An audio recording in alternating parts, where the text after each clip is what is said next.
ನಾನು I T ಕಂಪ್ನಿಲಿ work ಮಾಡ್ತಿದ್ದೀನಿ. I T ಕಂಪ್ನಿಲಿ team leader ಆಗಿ ಕೆಲಸ ಮಾಡ್ತಿದ್ದೀನಿ. ಈ ಹೈಯರ್ ಪೊಸಿಷನ್ ನನಗೆ ಹೋಗಿದ ತಕ್ಷಣ ಸಿಗ್ಲಿಲ್ಲ. ತುಂಬಾ ಹಾರ್ಡ್ ವರ್ಕ್ ಮಾಡಿದ್ಮೇಲೆ ಈ ಪೊಸಿಷನ್ ಸಿಕ್ಕಿದ್ದು. ಆದ್ರೆ ಈ ಪೊಸಿಷನ್ಗೆ ಬಂದ್ಮೇಲೆ ಅದೇನು ಅಂತ ಗೊತ್ತಿಲ್ಲ, ನನ್ನ ಪ್ರೊಫೆಷನಲ್ ಲೈಫಲ್ಲಿ ತುಂಬಾ ಸಮಸ್ಯೆಗಳನ್ನ ಎದುರಿಸೋದಕ್ಕೆ ಶುರು ಮಾಡಿದೆ. ನನಗೆ ನನ್ನ ಟೀಮ್ ಮೆಂಬರ್ಸ್ಗೆ ಏನೋ ತುಂಬಾ ಸಮಸ್ಯೆ ಮತ್ತೆ ಮಿಸ್ಕಮ್ಯುನಿಕೇಶನ್ ಆಗ್ತಿತ್ತು. ಸರಿ, ಟೀಮಲ್ಲಿ ಮಾತ್ರ ಈ ತರ ಸಮಸ್ಯೆ ಅನ್ಕೊಂಡ್ರೆ ನನಗೆ ಮತ್ತೆ ಮ್ಯಾನೇಜರ್ಗೆ ಸಂಬಂಧ ಇಲ್ದೇನೆ ಏನೇನೋ ಪ್ರಾಬ್ಲಮ್ಗಳು ಬರ್ತಾನೆ ಇತ್ತು.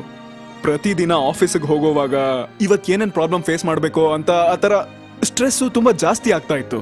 ಹೀಗಿರೋವಾಗ ಒಂದಿನ ನಾನು ನನ್ನ ಫ್ರೆಂಡ್ ಒಬ್ಬನ್ನ ಮೀಟ್ ಮಾಡಿದೆ. ಅವನ ಹತ್ರ ನನ್ನ ಪ್ರಾಬ್ಲಮ್ನ ಹೇಳ್ಕೊಂಡೆ. ಅವಾಗ ಅವ್ನು ಹೇಳ್ದ, ನಿನ್ ಟೈಮ್ ಸರಿಯಾಗಿಲ್ಲ ಕಣೋ, ಅದಕ್ಕೆ ನಿನ್ಗೆ ಇಷ್ಟೊಂದೆಲ್ಲ ಸಮಸ್ಯೆಗಳು ಎದುರಾಗ್ತಿದೆ ಅಂತ ಹೇಳ್ದ. ಆಗ್ಲೇ ಅವನು ಆಸ್ಟ್ರೋ ನವಗ್ರಹ ವಾಚ್ನ ನನಗೆ ರೆಕಮೆಂಡ್ ಮಾಡ್ದ.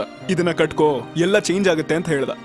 ನಾನ್ ನಂಬಲೇ ಇಲ್ಲ. ಹೆಂಗೋ ಇದನ್ನ ಕಟ್ಕೊಂಡ್ರೆ ಸಮಸ್ಯೆ ಹೆಂಗ್ ಬಗೆಹರಿಯುತ್ತೆ ಅಂದೆ. ಸರಿ, ಫ್ರೆಂಡ್ ಮೇಲೆ ಇದ್ದ ನಂಬಿಕೆಯಿಂದ ವಾಚ್ನ ತಗೊಂಡ್ ಕಟ್ಕೊಂಡೆ. ಅದೇನು ಅಂತಾನೆ ಗೊತ್ತಿಲ್ಲ, ಒಂದು ಮಿರಾಕಲ್ ತರ ಎಲ್ಲ ಬದಲಾಗೋಕ್ ಶುರುವಾಯ್ತು.